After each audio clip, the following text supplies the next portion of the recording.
Well, welcome. Tonight, we're going to get a view, and we're lucky now that we can get both a local view from a law perspective and a Mass representative view of what's going on state level. We have one person that does both for us now. Why don't we start with an introduction? Thank you, Al. Brian Murray, State Representative and part-time Town Council for Milford as well. Yeah, I don't think people understand the value that we get.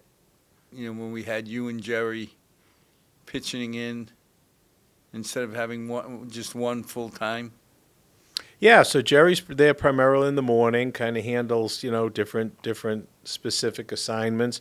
He's still kind of working with the zoning board on, those matters that come in, variances, comprehensive permits, that kind of stuff.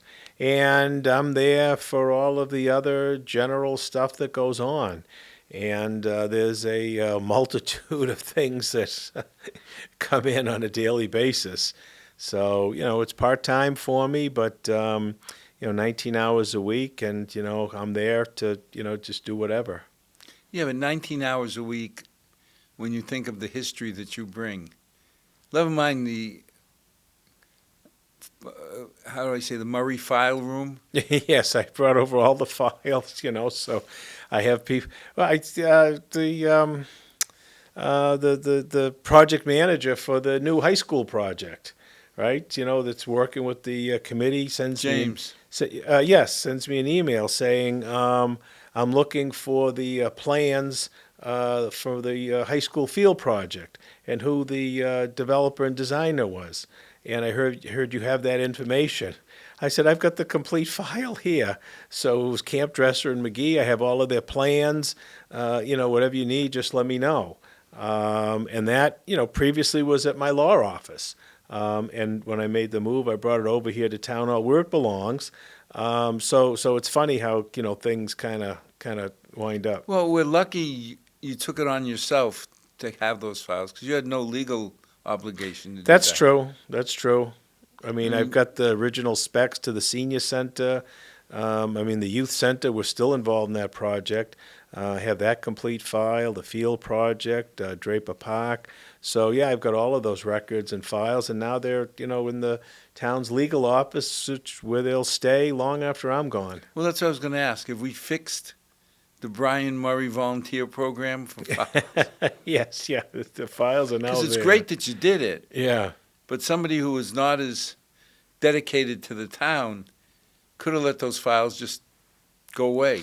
Yeah, no, lots of times stuff comes up and I go into them and, the issue with Benjamin Moore when I came back and, that kind of resurfaced. I went back to my original Benjamin Moore file 20 years ago, back when I was on the select board, and there's information in there, and there's documents, and it kind of helps you deal with the issues that still continue. Well, you think about it. If you brought in a brand new barrister, you bring in a brand new lawyer, first thing they want to do is come up to speed on what was done, and we're paying hundreds of dollars an hour to do that. Yeah, it is invaluable, I think, to have the history. For example, as the most recent town meeting, there was a vote to remove the highway surveyor from the elected statutory position to an appointed position, basically in recognition of the increased duties.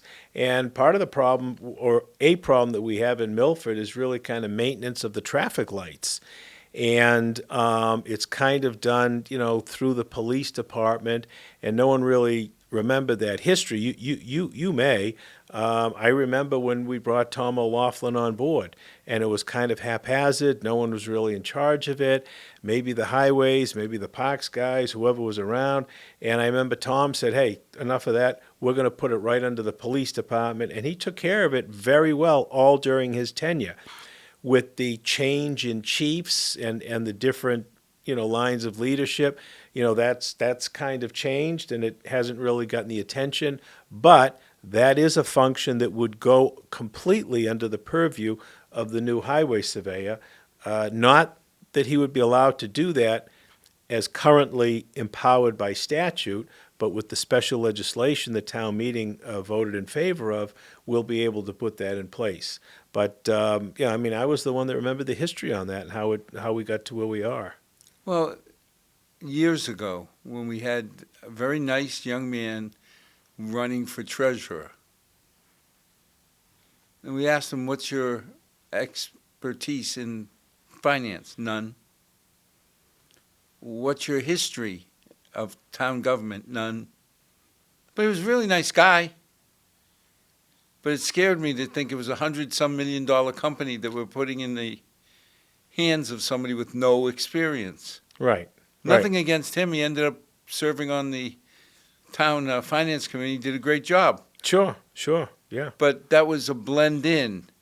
He wasn't put right as a treasurer. Right. And you know, that decision led to the creation of the finance department.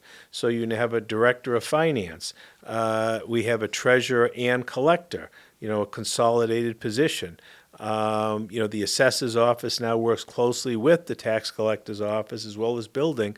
So, you know, just that single move allowed not only an update to the town's financial department and structure, but really a streamlining as well. Well, I think the key at that town meeting was when you got up and said, "Here is what his job description is. Fix the roads." That's by statute. That's what it is, yeah. That's all he's authorized by law to do. So Scotty, who has his hand in 100 different pots, the transfer station is one that he took on. There's so many things. He's not supposed to do that. He's not really supposed to be the key point person on stormwater management, which you know is a significant thing facing the town. He's not really supposed to be in charge of maintaining our brooks and streams, which is a big issue once you have some floods and people's houses are affected. He's not really supposed to be running the leaf and dump center. But again, these are all functions that have fallen under his authority, mainly through tradition, custom, whatever, and they work and it gets done, but it's not legal. So, I mean, small detail there. I think the problem is somebody must have said, "He who complains gets the job." So everybody said, "Okay, never mind." But he's doing a great job at it. Absolutely. You know, you look and say, closing down Central Street. My God. If you would have asked me, I would have said, yeah, it must be 100 cars a day go through there. Oh, I'm sure a lot more than that. Yeah, like 10,000 when they did the count. Yeah. Thank God it's coming to an end. Yeah, no, and that was a great project, you know. Scott did a great job in securing the Small Bridges Grant through Mass Highway. I was involved in that with him. That was $500,000, but essentially it was a town project, and he oversaw it and had the contractor in, and it was a bridge replacement that really, June, July, August, it was really a little bit more than 4 months. Well, That's not bad. No, I think the decision to do it all at once, because I remember when they first brought the project, they were going to do half of Central Street, then the other half, which would have been 6 months of real agony. Right, but that would have kept the road open at a very limited degree.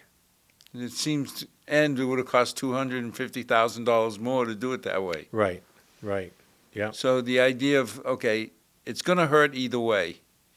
Let's just rip the Band-Aid off, get it over with. Absolutely. Because I laugh when people would say, we have a bridge on Central Street. When he first called me about it, you know, for help with the grant, I said, "What bridge are you talking about?" I said, "Where on Central Street? What bridge?" I didn't know, but yeah, it's there, and it needed to be fixed. So this year, they've changed your responsibilities, I hear. Oh, at the State House, yes. So I got assigned a chairmanship, which is nice, but it's not so much of a legislative exposure, more of an administrative and inward type involvement. So I'm the chair of the House Committee on human resources and employee engagement. And when the speaker assigned that to me, the instructions were, you have to comply with the House rules and get these trainings into place that have been in the House rules, but for whatever reason, just have not occurred for Have the we last done 5 them? or 6 years. I say, have we done the training programs? Well, we have this year. I made sure of that right out of the box. So, starting in March, and I mean, I got assigned the job in February, or probably early March. Boom, we got harassment and discrimination prevention training set up and completed for over 500 House staff employees.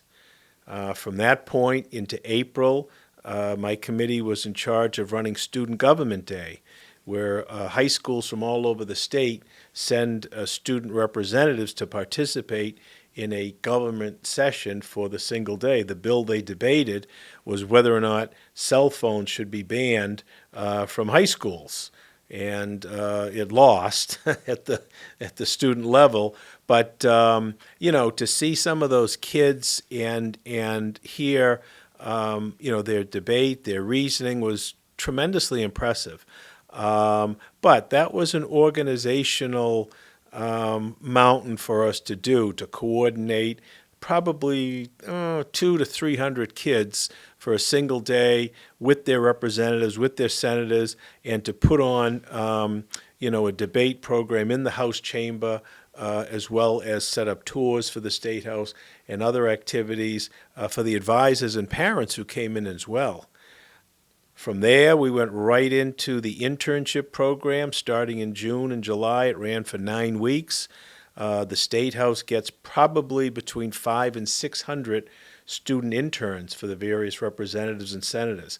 These interns would be high school students, college students, grad students, and they're in the individual senator and reps' offices, do a variety of functions, but at the same time, we organize a speaker series.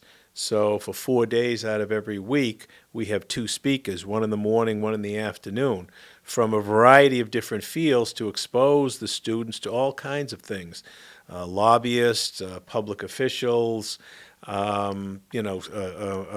state workers. We were actually able to get both the lieutenant governor and the governor to come and speak to the students. But that was a lot of work, and that took us through July, and then once we hit September, we needed to get the harassment and discrimination prevention training done for the House members. And that was tricky as well because some of my colleagues, didn't really want to see the need, they weren't too enthused about doing it. So we had to set up a variety of sessions for it. And we made it available. We had 8 sessions that so they could pick from whatever fit within their calendar. It was an hour and a half training, and I arranged for the Mass Commission Against Discrimination to provide the training. I figure they're the foremost authority in that field. And the trainings were excellent. And the feedback that we got from the fellow members was extremely positive. So we just wrapped that up. And now, before Thanksgiving, we're going to squeeze in some ethics trainings, again for staff, probably about 500 or so, which we'll do internally through our House Council. And that will bring us to the end of the calendar year. Phew, it's been a lot. Well, I remember going through the harassment training on an industrial level. And, at first you figure, well, this is pretty obvious. We all know what harassment is. But then you learn that things like leaning over somebody.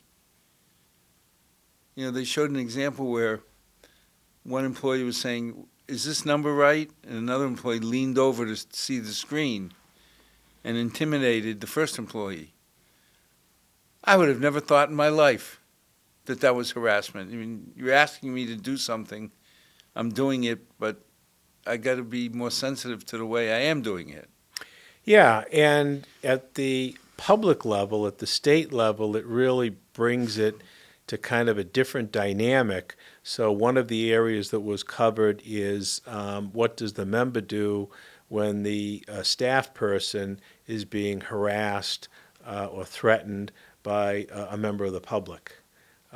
So that's a whole other dynamic that I think we have to deal with at the state level that maybe in the private sector is not so much of an issue. No, in the private sector, we've got HR, and you sick 'em on them. Well, yeah, but these would be members of the public, so HR is not really going to Has help no us. jurisdiction. No jurisdiction. So it was thoughts and ideas on how to handle internal dynamics, certainly among the staff and the members, as you indicated, but then also there's a component, sometimes folks from the general public, it's difficult situations and things arise. And, some of our staff members are very young people and it's stressful. So I think the trainings were helpful in that regard also. Well, that's because you hire humans, and they can make mistakes. Yeah, sure. Yeah. I just admire the fact that you can herd 500 cats into a program. It was a lot. It was interesting, and this is my 9th year at the State House. To be honest with you, I didn't really know that this was a committee. I didn't even know it was a thing. We hadn't had the trainings for a number of years. Whoever, I guess, chaired the committee, for whatever reason, things didn't happen. So when the Speaker's office assigned it to me, I'm like, okay, is this something new we made up? What is the average longevity of a rep? Oh, it depends. It depends. They're 2-year terms. They come up every 2 years. But, you've got some people who can be there 10, 15, 20 years. You've got other people that might be 1 or 2 terms. Because, you see things like the National Football League, and when they talk about certain players that have been playing for 10 years, and then I find out the average lifetime of an NFL player is like 2.5 years. Oh, yeah, sure. I will tell you, and I can tell you, and you remember because we've both been involved in things for a long time, personally, I would not have wanted to do this job when my kids were younger. It's too demanding schedule-wise in terms of all of the different demands that you have. At this point in my life, where my kids are grown and not really an issue, it is so much easier. I see young people do it who have kids, and they certainly can. Don't get me wrong. Personally, it's not what I would want to do. It's tough. It's difficult on young families. It's amazing to me that somebody like Becca, our senator, can do it, because you remember what it was like. It was every night there was a soccer game, a baseball game, something. Yeah. And she's there as a mother of 2 young kids. Yeah. I don't know how she finds the time to be away 3-4 nights a week. Well, it's difficult. So I can tell you that from a personal sense, it's not something that I would have wanted to do, like, when my kids were young and involved in things. But at this stage of my life, the flexibility that I have schedule-wise, it's a very good thing, to be a part of. Federal shutdown. Yes, that's what's going on. Well, We're going to set the record tomorrow, right? Yeah, it's going on. It seems like nothing is going on. Yeah, that's true. I don't understand, because the SNAP benefits, it must be thousands of dollars a month per person they were talking about. And then I go read, and it's $200 a month. Yeah, the individual benefits per person, are not that large. To the folks affected, I think the numbers are very large and very appreciated. This is the first kind of issue that I think has brought the shutdown into focus. We'll see how travel and airports are able to function as the shutdown continues. We're going to see the effect on healthcare premiums and how they're going to increase as the shutdown continues. So this is really just kind of the the start of things. And I may be naive in thinking, okay, if you're causing me to wait in line at an airport an extra hour, that's annoying.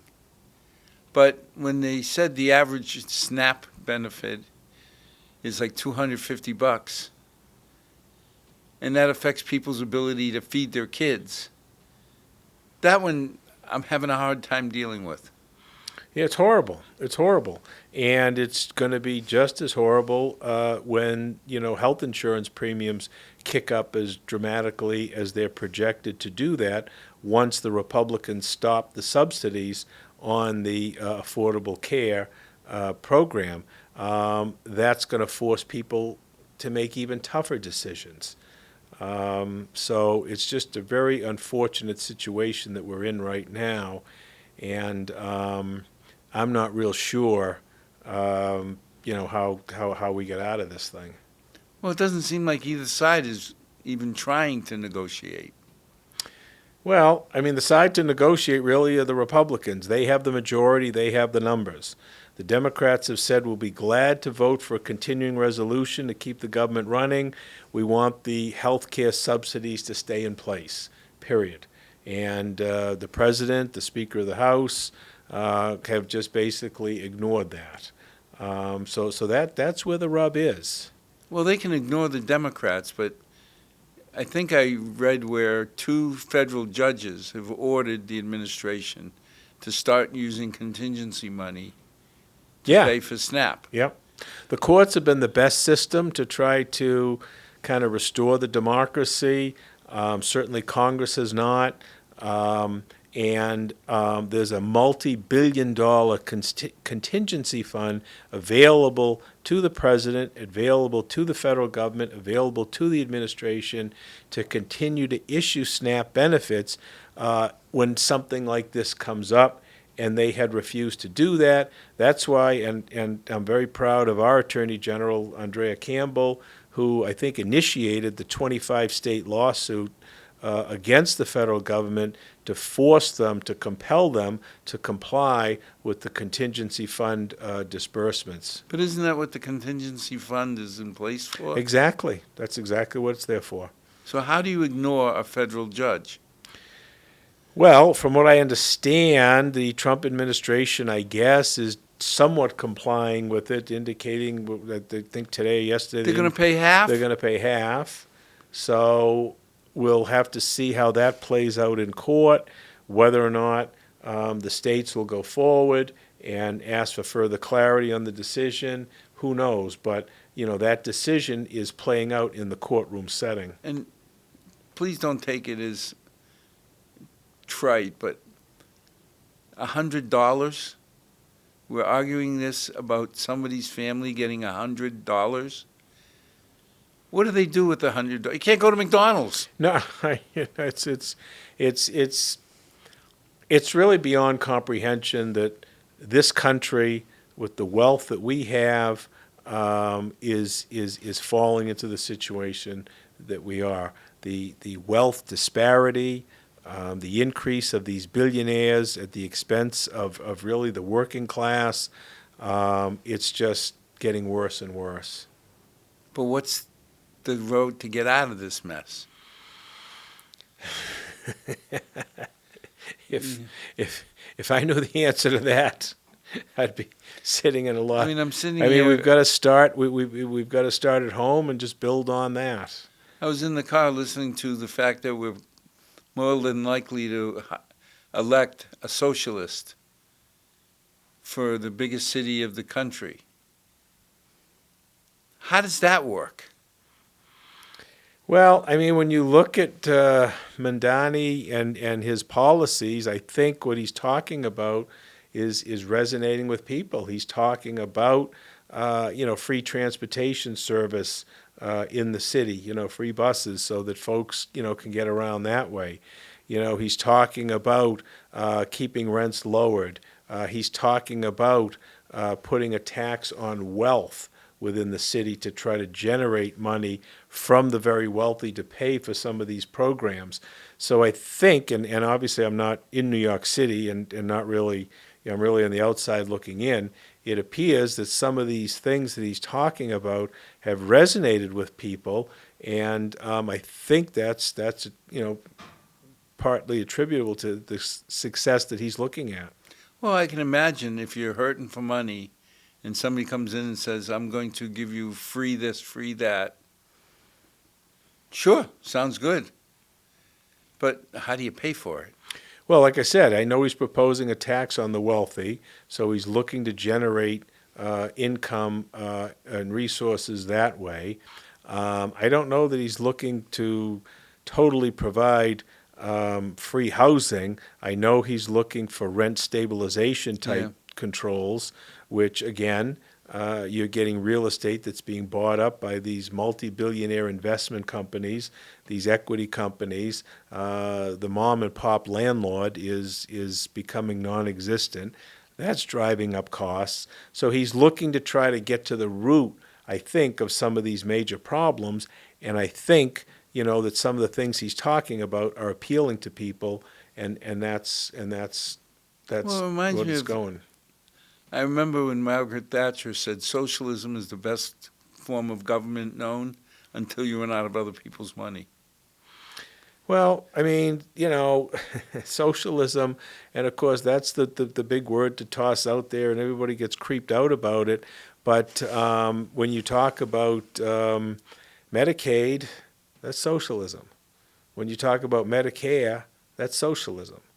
So I remember, that, I would have people in my office, and we'd get into conversations, and, when I represented people privately, we don't want any socialism. We don't want any socialism. We can't have that. But can you fill out this mass health application for my father to get in the nursing home? I said, sure. I said, you understand that this is a socialist type program? Well, what are you talking about? I said, this is people contributing, to the overall pot for health care for individuals. I said, it's a socialist program that we're going to do for your dad to get into the nursing home, despite the fact that you just told me how much you don't like socialism. Well, I think People lot just of don't it, understand. They don't understand. No, they don't understand. And you hear socialism, you think of the Soviet Union. There's free, the government-owned grocery stores. It sends a chill up my spine because I remember being in Moscow, going into the Beryuskas, the state-owned grocery stores. Only the people with foreign currency, only the wealthy communists could go in those stores. It seemed like, this isn't socialism or communism. Yeah, I mean, and that's not an area that obviously, would certainly support, and I don't know that there is. But when you talk about like the food combines in Dorchester and that type of stuff, not really government owned, but does receive subsidies from the government so it can operate on a private nonprofit basis for folks. So Well, those were like the kibbutzes, the first kibbutzes in Israel, where people came together, and it was a form of socialism sure, to get going. sure. So I think that the scary part is that word socialism ties you to places like Cuba, Venezuela, and you start thinking about what the people are going through, and it's not a pretty picture. No, and I think when you talk about socialism in terms of these things that are generally run in a capitalist way, grocery stores, businesses, yes, I agree. That's not appropriate at all.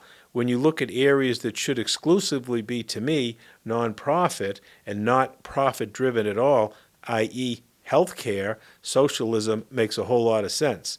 We're the only country in the free world that doesn't have a socialized medicine system.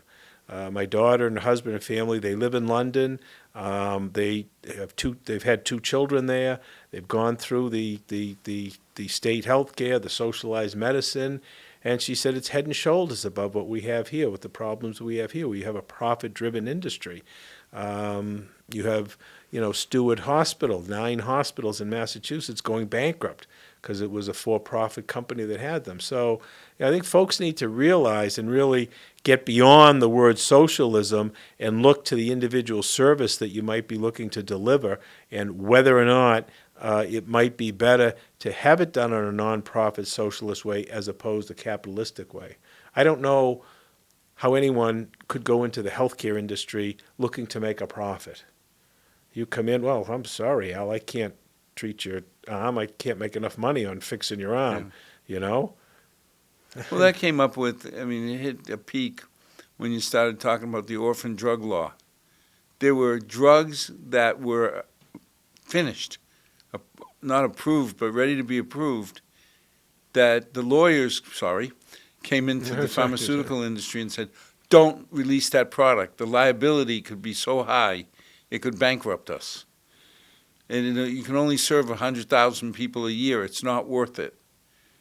So Congress had to step in and make special provisions for orphan drugs. Otherwise, I mean, 350 million people, what's 100,000? Well, if you're number 58 of that 100,000, it's a lot. Absolutely. Absolutely. You know, so there are certain things that you just have to take it on the chin. Yeah. And say whether it's profitable, you make it profitable. Sure. Now, the federal government's cutting back grants, SNAP. Can the state not step in with emergency money? Well, I mean, the state, can step in to a degree. But if you bring it down to the same level of Milford, for example, so Milford relies on a heavy amount, as all cities and towns do, relies on a heavy amount of state aid. What's the percentage of Milford? 28, 30%, something like that? Yeah. Of state aid. So, okay, let's cut that in half. So is Milford going to be able to exist with only 10% state aid? No. So it's the same It dynamic. couldn't exist at the levels we're accustomed to. Exactly. It's the same dynamic with much bigger numbers and much more programs between the federal government and the state government. So, yes, there are areas that the state can step in. The state, for example, stepped in. We're paying $180 million a year for the school lunch program, which the federal government had initially started and then stopped funding. So Massachusetts has continued to fund that so that all kids in cities and towns don't go hungry during the school day. That's just one area where we've stepped in, and I think some of the healthcare areas the state is stepping in to try to plug whatever gap can. But there's no way that any state can totally substitute the amount of federal money that it gets received. I think Massachusetts, our budget is roughly $60 billion, and I believe federal money accounts for about $16 billion of that. So right now, I think we've lost somewhere between $3 and $4 billion in federal money, and some of it's been kind of stopgap, some of it hasn't. But as that number gets larger, it gets more and more difficult to try to fill that gap. Do we get that money back? Nothing. No, I don't. I mean, you we're can't get hearing anything the back. federal government is shut down. So if you're a federal government worker, you're not being paid Right. unless you're essential services. But eventually, at least there was in the past, when the government opened up, you got all your back pay. Oh, for the employees, yes. But yes. if the state steps in and helps out, like with SNAP, can we send the federal government a bill? Well, I suppose we could, but Will they pay it? Not every bill gets paid, and I don't imagine that would get paid either. So it's a horrible situation, and I think the most frustrating part is it's unnecessary. It's self-inflicted, and it's unnecessary. We don't have to worry about Russia, China, because we're destroying ourselves. COVID was one thing, whether you believed it or not, or agreed with it or not. It was kind of a national emergency. Things were done. It was beyond a lot of people's control.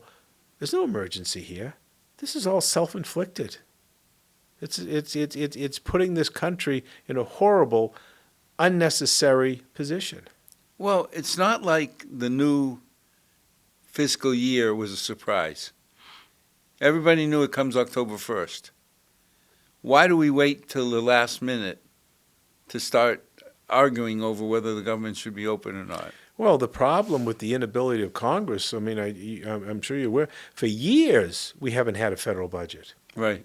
They can't even pass a federal budget. They You keep know, doing we this get together at town meeting in May and put together the town's budget looking forward. You need this money for schools, this money for police, this money for fire. I don't remember the last time the federal government was able to do that because of the inability for anybody to talk or compromise about anything. So consequently, you have what they call these continuing resolutions. All right, we're not going to have a budget. We'll just vote to fund the way we're funding for 2 months, for 3 months, for 4 months. And then it comes down to the deadline. Okay, let's continue it for, well, it got to the point now where the Democrats say, hey, wait a minute. Unless you're going to continue to subsidize and keep health care premiums reasonable for people, we're not signing on to this resolution. And that's where we're at right now. But how does that, I guess, I'm blaming both sides, because how does that help? We're not signing on. Well, we're not giving in. Well, eventually you got to open the doors. We hope. One would hope. Well, One would hope. isn't it I tomorrow? mean, government, our country, you know, the whole idea was to build it on compromise, you know, and that's the way the government operated for many, many years. But, you know, the fact that, you know, people are just so against and so divided right now, it's become impossible to run a federal government. I mean, thankful, very thankful that, you know, we don't have that in Massachusetts. And we certainly don't have it in the town of Milford. Yeah, it's always funny because people watch the town meeting on TV. And I've had so many people say, well, you guys never argue about anything. It just goes so smooth.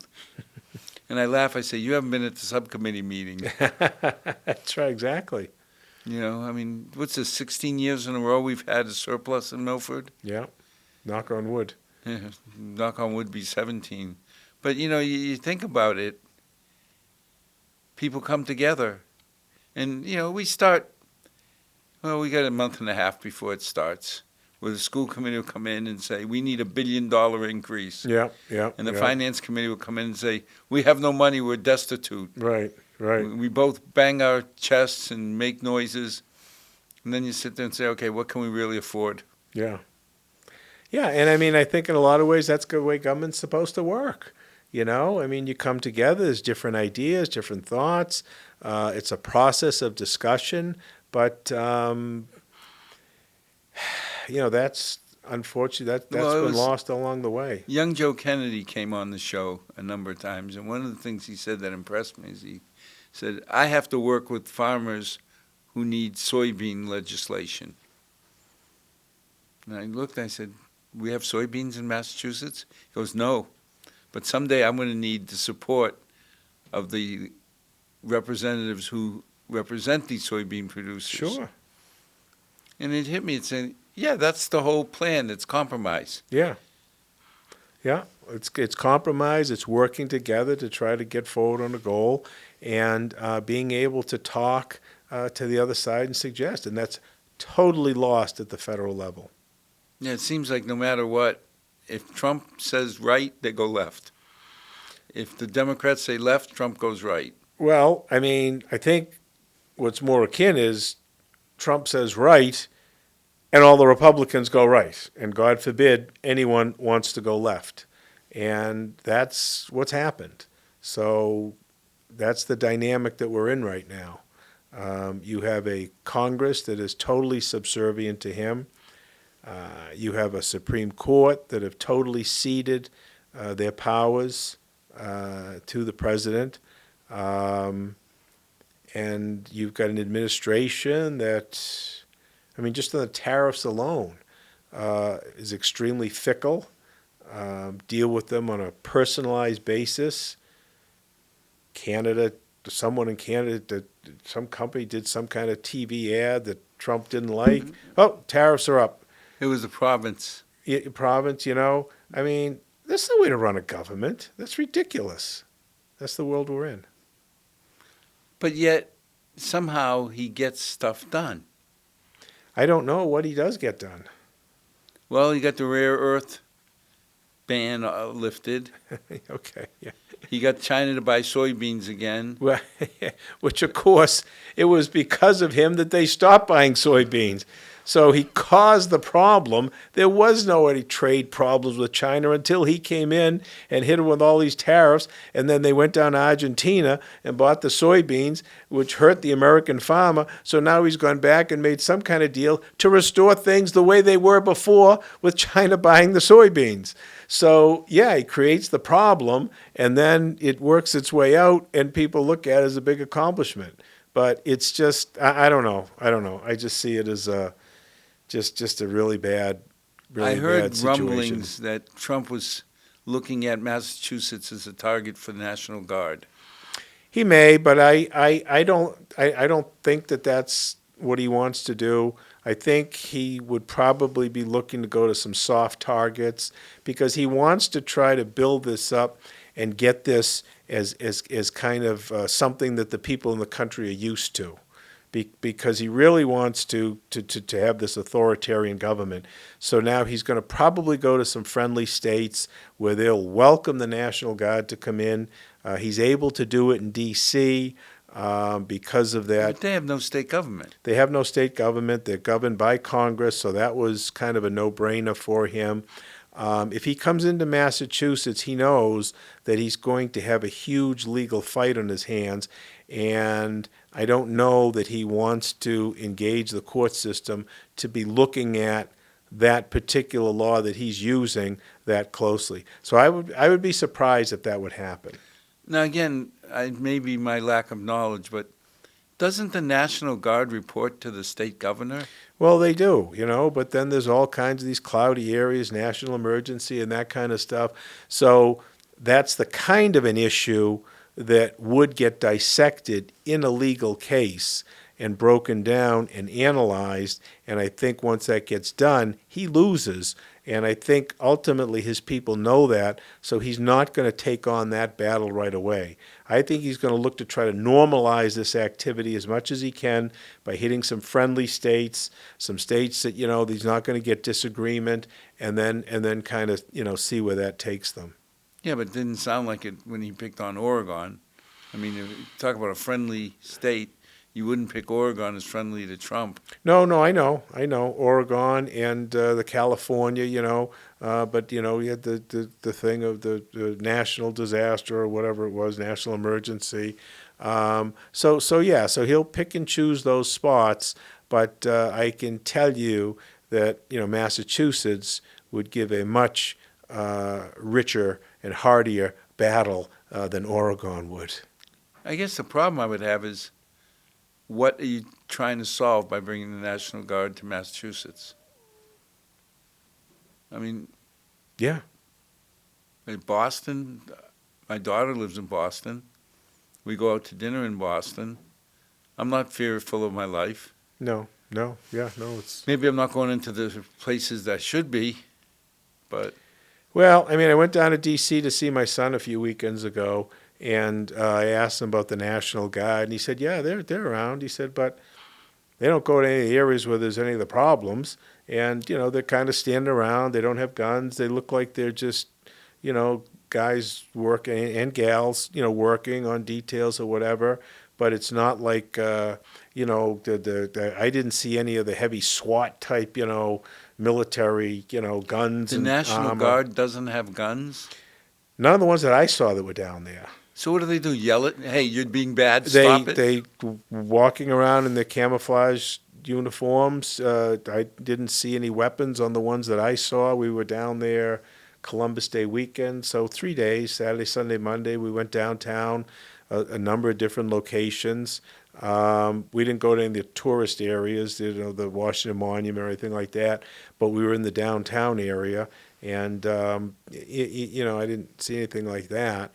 But it's all to make a statement. It's all to normalize this process, and to just keep the discussion going that way. Well, there's always been debate because I lived outside of D.C., and the 4 quadrants of D.C., Southwest was the smallest quadrant. That's where all your national monuments are.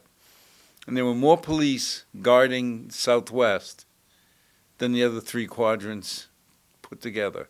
Sure. Probably, yeah. It used to be, the saying was, if you look up at the street sign, it'll say, 8th Street, or if it says northwest or northeast, run. You're in the wrong part of the town, because all the police are out in southwest. Well, that's what my son lives in Northwest, so we were in around Well, there, if you're yeah. closer to the capital, that's not bad. Yeah, I don't know, but yeah, no, it's fine. But I mean, it's just again unnecessary. There's so many other problems to try to solve, but this is where we're at as a country right now. Immigration is falling off the top of the charts. Any news? What's going on in Massachusetts? We got hit hard, especially in Milford, as you know, with some high-profile seizures. But at the State House, most notably, there's been 2 bills filed recently. One by Rep. Hawkins out of Attleboro to prevent law officers from wearing masks. And I talked to Jim about it. I said, Jim, is this going to apply to ICE, to federal agents? Well, I don't know. I don't think so. I said, well, how do you file something like this? Well, we got to get it out there. We got to, we got to, make a statement. So, you look at the bill. It's poorly written, number one. It's not going to apply to federal agents. So now it's only going to apply to our local and state police, giving people that the public perception is they're the ones going around wearing masks and seizing people when they're not. And it's not going to do anything to prevent ICE from wearing their masks, which, I don't buy that they're wearing these masks so that they don't get attacked personally. To me, it's all fear and intimidation, and that's part of the process. But it's clear that any bill that we file at the state level is not going to have the legal effect to do it. So to me, I didn't sign on to the bill because I don't see it as a useful bill. I don't see it doing anything. It's exactly it. mean- There's another bill that was filed by Rep. Gentile out of Sudbury, going to your point about the National Guard. And I'm trying to remember exactly how it was worded. It only got filed last month. I don't think it's even been assigned to a committee yet. And as I looked at it, because someone asked me to sign on to it, I think all it does is just remove discretion from the governor in terms of cooperating with the federal government. And I got back and I said, I have full confidence in Governor Healy's discretionary decision-making with the National Guard. I don't see this as accomplishing anything. So it's very difficult to try to come up with state legislation to deal with issues that are clearly federal, like immigration. Well, I guess what bothers me is if there are ICE officers abusing their power and you want to identify them, put a badge on them with a number. Keep that number top secret.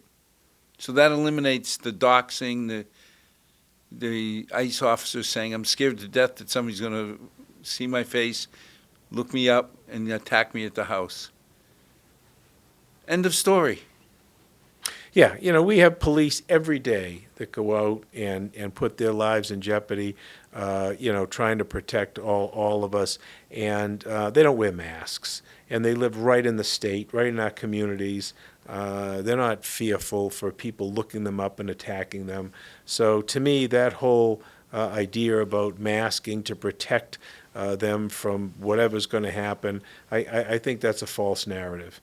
And these masks, to me, are used for one purpose and one purpose only, to instill fear, to intimidate, and to really scare the people that they're going after. And I think that's wrong. But now you talk about the local government, Governor Healy cooperating with federal agencies. Does she have a choice? If they're enforcing a federal law, do you have a choice to say no? Well, I mean, it depends. On that particular bill, it was cooperating with the federal government in terms of the National Guard, use of the National Guard. That's what it was. I mean, there's always the level of cooperation between the federal government, state, and local, which we've had in Milford for years. on criminal investigations. Right. You know, our local Milford Police Department for years have worked with DEA. They've worked with the FBI. They've worked with ICE on occasion under criminal investigations, weapons, drugs, sexual assault, abuse, anything like that. The problem comes when ICE is looking to enforce immigration law, which, despite the fact that everybody calls them illegals, is not a crime. It is not a crime. It is a civil offense. It is similar to getting a speeding ticket or a parking ticket. That's what being in the country with an expired visa or coming into the country without a visa, that's what the offense is. By law, local and state authorities have no authority to deal with that kind of stuff. That has to be federal immigration officials. Well, we've always said that our local police can't deal with illegal or undocumented aliens, because what are they going to do, deport them to Rhode Island?